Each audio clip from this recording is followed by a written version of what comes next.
معزز ناظرین السلام علیکم، میں ہوں محمد حفیظ۔ آپ دیکھ رہے ہیں یوٹیوب چینل اردو اسپیشل۔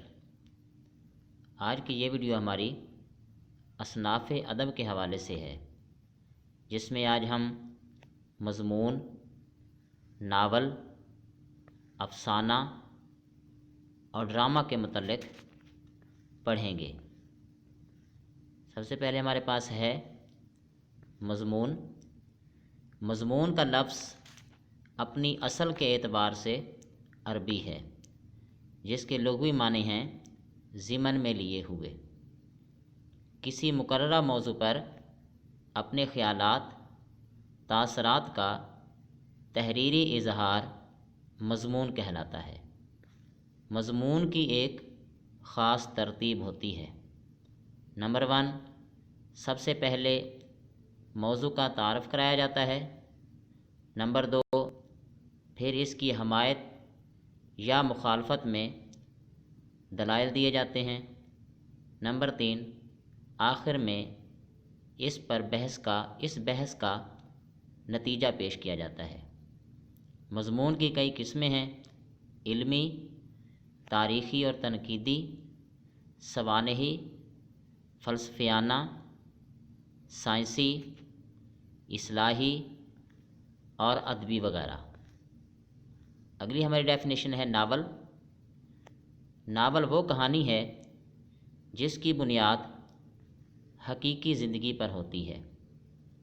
اس میں زندگی کا کوئی ایک دور اس طرح پیش کیا جاتا ہے کہ وہ دور اپنے تمام تر رنگوں کے ساتھ موجود ہوتا ہے۔ کہانی کے واقعات کے بہاؤ میں ایک فطری پن ہوتا ہے۔ اس کے کردار انسان ہوتے ہیں، جن میں خوبیاں بھی ہوتی ہیں اور خامیاں بھی۔ کرداروں کے مکالموں کی زبان ان کے مرتبے اور مزاج کے مطابق ہوتی ہے۔ اگلی ڈیفینیشن ہمارے پاس افسانہ۔ افسانہ ایسی کہانی کو کہتے ہیں جس میں زندگی کے کسی ایک واقعے، پہلو یا کردار کو پیش کیا جاتا ہے۔ اس کی بنیادی 3 صفات ہیں۔ نمبر 1، اختصار۔ نمبر 2، وحدت تاثر۔ نمبر 3، جامعیت۔ اگلی ہمارے پاس تعریف ہے ڈرامہ۔ ڈرامہ یونانی زبان کا لفظ ہے۔ اس کے معنی ہیں کر کے دکھانا۔ ڈرامہ بھی ایک کہانی ہوتی ہے، لیکن اسے کرداروں کی حرکات و سکنات اور مکالموں کی مدد سے پیش کیا جاتا ہے۔